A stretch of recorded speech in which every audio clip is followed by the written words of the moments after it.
Hi friends, ಹೇಗಿದ್ದೀರ ಎಲ್ಲರೂ? ಚೆನ್ನಾಗಿದ್ದೀರ ಅಂತ ಭಾವಿಸ್ತೀನಿ. ಜೆನ್ನಿಸ್ ಲಿಟ್ಲ್ ವರ್ಲ್ಡ್ ಯೂಟ್ಯೂಬ್ ಚಾನಲ್ಗೆ ನಿಮಗೆಲ್ರಿಗೂ ಸ್ವಾಗತ.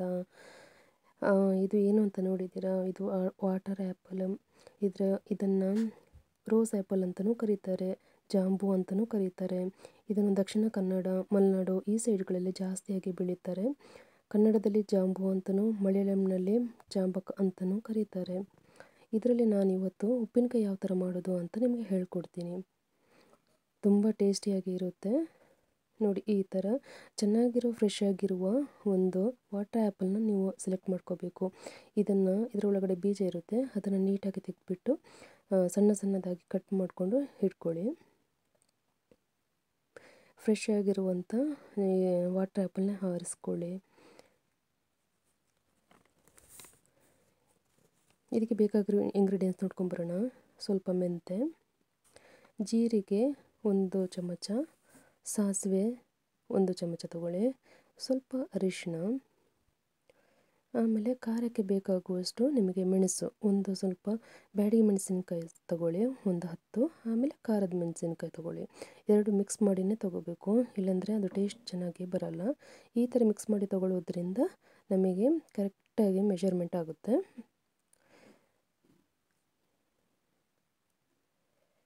ಆಮೇಲೆ ಇದಕ್ಕೆ ನೀವು ವಾಟ್ರನ್ನ ಆ್ಯಡ್ ಮಾಡಬೇಕು ಅಂದರೆ ನೀವು ಬಿಸಿನೀರನ್ನ ಆ್ಯಡ್ ಮಾಡ್ಕೊ, ಕಾದಾರಿಸಿದ ನೀರು ಇರುತ್ತಲ್ಲ ಅದನ್ನೇ ಆ್ಯಡ್ ಮಾಡಿಕೊಡಿ. ಯಾಕಂದರೆ ನಮಗೆ ತುಂಬ ದಿವಸ ಬರಬೇಕು ಅಂತ ಹೇಳಿದರೆ ನಾವು ಕಾದಾರಿಸಿದ ನೀರನ್ನೇ ಹಾಕೋಬೇಕು.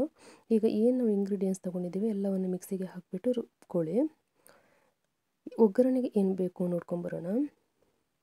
ಸಾಸಿವೆ ಸ್ವಲ್ಪ, ಬೆಳ್ಳುಳ್ಳಿನ ಸ್ವಲ್ಪ ಜಜ್ಜಿಟ್ಕೊಂಡ್ಬಿಡಿ ಈ ಥರ, ಆಮೇಲೆ ಕರಿಬೇವು. ಈಗ ನಾನು ಬಾಣಲೆ ಇಟ್ಕೊಂಡಿದ್ದೀನಿ.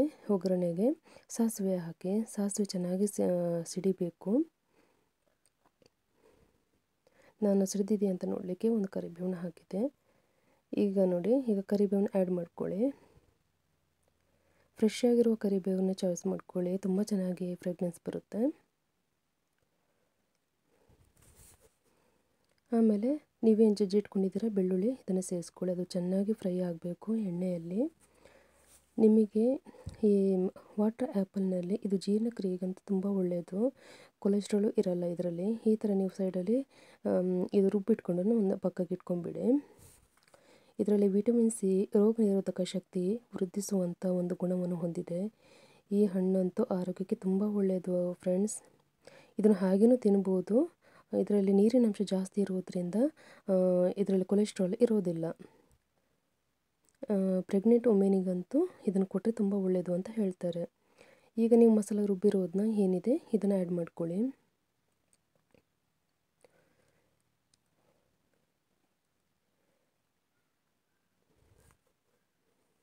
ಇದು ನಮ್ಮ ಮಲೆನಾಡಲ್ಲಿ ಜಾಸ್ತಿಯಾಗಿ ಬೆಳೀತಾರೆ. ಇದು ಮಳೆಗಾಲದಲ್ಲಿ ಒಂದೊಂದು ಸಲ ಬರುತ್ತೆ, ಒಂದೊಂದು ಮರಗಳಲ್ಲಿ ಬಿಡುತ್ತೆ, ಒಂದೊಂದು ಟೈಮಲ್ಲಿ ಬರೋದಿಲ್ಲ. ಈ ಬೇಸಿಗೆ ಕಾಲದಲ್ಲಿ ಜಾಸ್ತಿಯಾಗಿ ಕಂಡುಬರುತ್ತೆ. ಇದನ್ನು ನಾವು ಚೆನ್ನಾಗಿ ಹುರ್ಕೋಬೇಕು, ಅಂದರೆ ಅದರಲ್ಲಿರೋ ನೀರಿನ ಅಂಶ ಎಲ್ಲ ಹೋಗಬೇಕು. ನಾನು ಇದನ್ನು ಕಟ್ ಮಾಡಿ ಇಟ್ಕೊಂಡಿದ್ದೆ ವಾಟರ್ ಆ್ಯಪಲ್ನ, ಅದಕ್ಕೆ ಸ್ವಲ್ಪ ವಿನೆಗರ್ ಮತ್ತು ಉಪ್ಪನ್ನು ಹಾಕಿ ಸೇರಿಸಿ ಸ್ವಲ್ಪ ಹೊತ್ತು ಈ ಥರ ಇಟ್ಕೊಂಡ್ಬಿಡಿ. ಈಗ ನಾವು ಏನು ಮಸಾಲ ಎಲ್ಲ ರೆಡಿ ಆಯಿತು, ಈ ಮಸಾಲಾನ ನಾವು ಇದಕ್ಕೆ ಆ್ಯಡ್ ಮಾಡ್ಕೋಬೇಕು.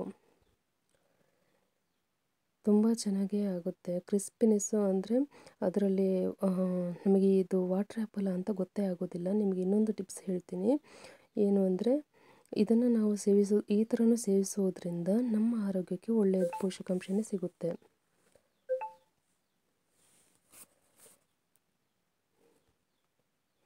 ಆಮೇಲೆ ಇದನ್ನು ನಾವು ಯಾವುದೇ ಉಪ್ಪಿನಕಾಯಿನ ನಾವು ಸ್ಟೋರ್ ಮಾಡಬೇಕಾದ್ರೆ ಗಾಜಿನ ಬಾಟ್ಲಿನೇ ತಗೋಬೇಕು ಫ್ರೆಂಡ್ಸ್. ಯಾಕಂದರೆ ನಮಗೆ ಹೆಚ್ಚು ದಿವಸ ಅದು ಕೆಡದೇ ಇರೋದಕ್ಕೆ ಒಳ್ಳೆಯದಾಗುತ್ತೆ. ನಾವು ಫ್ರಿಜ್ಜಲ್ಲಿ ಇಟ್ಕೊಬೋದು. ಗಾಜಿನ ಬಾಟ್ಲಿಯಲ್ಲಿ ಹಾಕಿ ಫ್ರಿಜ್ಜಲ್ಲಿ ಇಟ್ಕೊಂಡ್ರೆ ನಮಗೆ ತುಂಬ ದಿವಸ ಬಾಳಿಕೆ ಬರುತ್ತೆ. ನೀಟಾಗಿ ಇರಬೇಕು. ಒಳಗಡೆ ಎಲ್ಲ ಚೆನ್ನಾಗಿ ವಾಶ್ ಮಾಡಿಕೊಂಡು ಅದನ್ನು ಒರೆಸ್ಬಿಟ್ಟು ಆಮೇಲೆ ಹಾಕ್ಕೊಳ್ಳಿ. ಆವಾಗ ನಿಮಗೆ ಯಾವುದೇ ಪ್ರಾಬ್ಲಮ್ ಇರಲ್ಲ. ಹಂಗೆ ಇದೇ ಥರನೇ ನೀವು ಏನಂದರೆ ಇದಕ್ಕೆ ಬೇಕಾದರೆ ನೀವು ಶುಂಠಿ, ಮಾವಿನಕಾಯಿ ಶುಂಠಿ ಅಂತಲೇ ಬರುತ್ತೆ, ಆ ಶುಂಠಿಯನ್ನು ಹಾಕ್ಕೋಬೋದು. ಆಮೇಲೆ ಲಿಂಬೆಹಣ್ಣು ಹಾಕ್ಕೋಬೋದು, ಇದಕ್ಕೆ ಸೇರಿಸ್ಕೋಬೋದು. ನನ್ನ ಈ ರೆಸಿಪಿ ನಿಮಗೇನಾದರೂ ಇಷ್ಟ ಆಗಿದ್ರೆ ಪ್ಲೀಸ್ ಒಂದು ಲೈಕ್ ಕೊಡಿ. Thank you.